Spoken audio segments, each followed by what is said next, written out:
munaasabad si weyn ay u soo qaban qaabiyeen suxufiyiinta ku dhaqan Soomaaliya ayaa waxa lagu qabtay magaalada Muqdisho munaasabada oo loogu dabaaldegay maalinta saxaafadda adduunka oo ku beegan 3 bisha May ee maanta oo kale ayaa waxa dhammaan ka soo qayb galay saxafiyiinta gobolada dhan ee Soomaaliya iyadoo goobjoog ay ahaayeen xubno ka tirsan ururka suxufiyiinta Nosage waxaana halkaas lagu soo bandhigay heeso ku saabsan xorriyadda saxaafadda.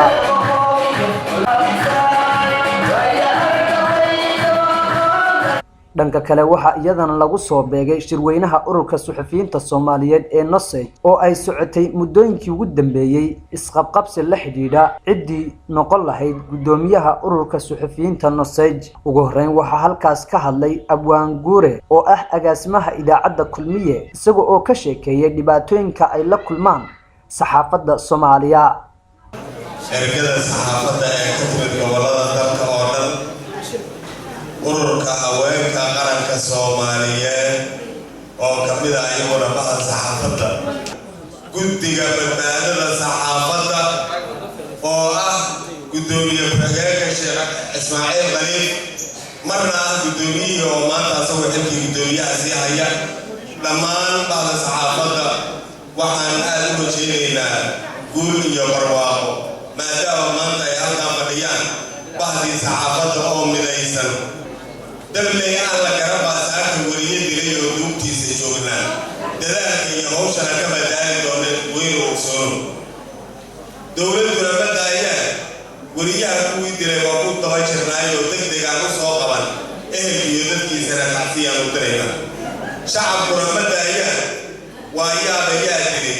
ورياش يا دلي ما لها لكوي دلي مدكو دلي مدعورا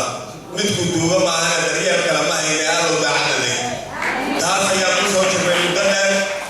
sidoo kale waxa halkaas ka hadlay gudoomiyihii hore ee ururka suxufiyiinta Nosage Ibrahim Pakistan ayaa ka sheekeeyay maalinkan qiimaha uu leeyahay saxaafadda isaga oo xusay in uu ka tanaasulay isqabqabsigii la xidhiidhay ururka Nosage waxa uu sheegay in uu ururka Nosage la garab taagan yahay balse uuna jaga dambe u tartamaynin.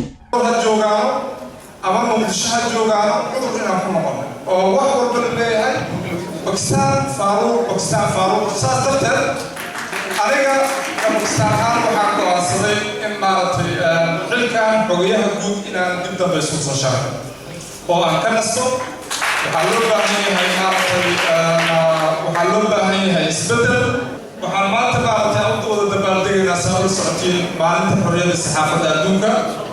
oo sida la socotiin qaramada midoobay ay u asteysay maartay golaha ammaanka u asteeyay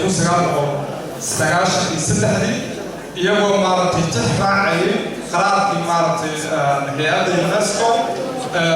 shirweynaheedii maartay 1991 ka dhacay maartay ay ku soo jeediyeen maartay xorriyatul qowlka in laga dhigo xubin taagan oo maanta dawladaha looga dhigo waajib difaaciis. qaar ka mid ah saxafiyiinta Soomaaliyeed ayaa Star TV la hadlay sida ay u arkaan shirweynahan loo qabanayo ururka suxufiyiinta Soomaaliyeed. gobolada Jubbooyinka si ay shirkan uga qayb galaan shirweynahan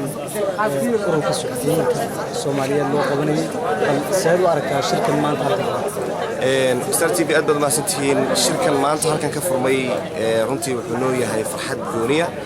aad baan u soo dhaweynaa runtii waana arrinna farxad gelinaysa sababtoo markii ugu horeysay oo wariyaasha gobolada dalka ka yimid ay isugu yimaadaan magaalada Muqdisho iyadoo laga tashanayo wasiirkii saxafiyiinta Soomaaliyeed gaar ahaan ururka saxafiyiinta qaranka ee Nosage runtii aad baan u faraxsanahay aad baan u soo dhaweynaa arrinkaas. shirkan waxaan isdhihi karaa waa shir aad u wanaagsan waxa waaye wax badan oo wanaagsan ka soo bixi karo waayo wuxuu yahay shir ay isugu yimaadeen dhammaan saxafiyiinta gobolada Soomaaliya iyo saxafiyiinta Soomaaliyeed. qaramada midoobay ayaa u aqoonsaday 1991kii maalinkan 3 May xorriyadda saxaafadda adduunka waxaana sidan oo kale loo xusaa sanad walba. Maxamed Cabdi Cismaan Maxamed Faradheere